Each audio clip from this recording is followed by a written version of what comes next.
spátn að mörgu leyti bara fallin. Og þetta bara eins og að gerast í ákveðnum sveitarfélögum í Bretlandi. Evrópa að verða fátækt ríki í samanburði við það sem gerist og gengur annars staðar á Vesturlöndum. Ef að við ætlum að feta þá slóð, þá verða börnin okkar og barnabörnin okkar fátæk. Þá munu þau búa við skert lífsgæði miðað það sem gerist annars staðar í heiminum. Það er ekki tilviljun að auðugustu ríki Evrópu standa utan Evrópusambandsins. Það er Sviss, Noregur og Ísland. Það er bara svínakjöt í matinn hjá okkur. Það er bara matur sem við borðum. Og okkar börn og okkar samfélag þarf ekki að laga sig að þessum kröfum. Það er miklu einfaldara að þau lagi sig að okkar kröfum og borði bara svínakjöt. Og ef þau geta ekki sætt sig við það, þá verður þau bara að borða einhvers staðar annars staðar. Og Sigmundur Ernir Rúnarsson reykt á sér hárið meira en venjulega, og það er nú sérstakt afrek. Og þá segir maður, við getum ekki verið með svona trúarhóp hér. Hvað halda menn að menn séu að boða í moskunni upp yfir bústaðaveg?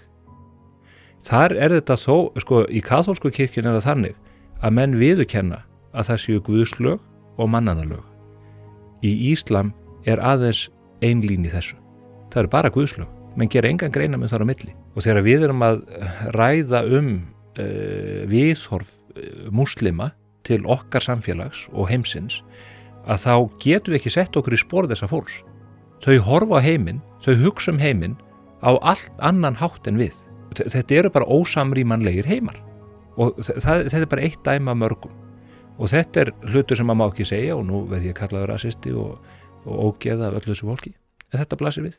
Og Ísraelarnir þeir sendu eldflög upp í geiminn og beina leið niður á skallan á Khamenei og það var gott. Og Þorgerður Katrín verður að sýna þjóðinni, ef að þessu verður, að hún sé bær til þess að halda á okkar hagsmunum og einungis okkar hagsmunum. Það er til þess sem hún er kosin.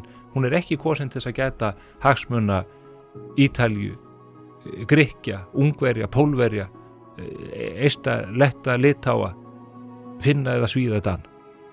Heldur íslensku þjóðarinnar. En það er líka frjáls för fólks milli landa. Höfum við aðeins grætt á því? Við erum hér að eiga við uppgang glæpahópa meðal annars albönsku mafíunar og palestínsku mafíunar sem að kemur hér í gegnum Svíþjóð að því að það er frjáls för til og frá landinu. Við erum eyja norður í Ballarhafi og þetta er ekki náttúrulögmál. Við getum haft meiri stjórn á þessum hlutum. Eina fólki sem að mér finnst ekki treysta þjóðinni er fólki sem segir við skulum láta embættismenn og fulltrúa annarra þjóða taka ákvörðun það hvernig okkar framtíð verður mótuð. Það verður ekki aftur snúið ef við fetum þá braut á enda. Verðbólgan er komin í 5,2% og atvinnuleysi í 7,3%. Við verðum bara að láta Ursulu von der Leyen leysa þetta. Af því við getum þetta ekki sjálf. Ég segi þá bara við þetta fólk, látið okkur þá bara þetta. Það er nóg af fólki, af öflugu fólki sem að getur leyst þetta. Og ég vil bara sjá stjórnvöld brettu upp ermar og gera það.